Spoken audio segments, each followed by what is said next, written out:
Hey, what's up? This is Jess, and I have just a quick video to tell you about pricing psychology when you're going to markets and doing products. So let's say you have 3 different products, okay? And they're all, in this example, going to be candles because I have props. So I've got a small votive size, a large size candle, so you can see the difference between them, and then a super huge one, like a massive one.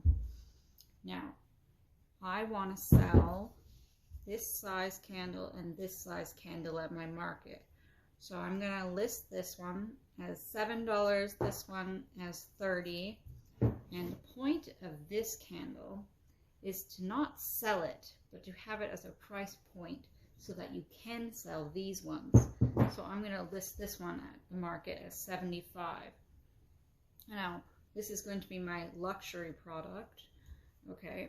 And the point of it is to give people a price point so that when they're looking at your goods, when you have them displayed, you can see the 3 different sizes.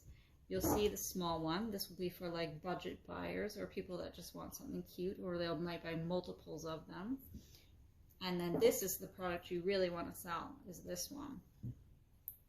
So if you try it at your next market you go to, and you add a luxury product to it with not the intention of actually selling it, although you may sell some, but to give people a price point so they see the $75 one and they're like, oh, that's really expensive, I can't afford that, but I can afford the $30 one.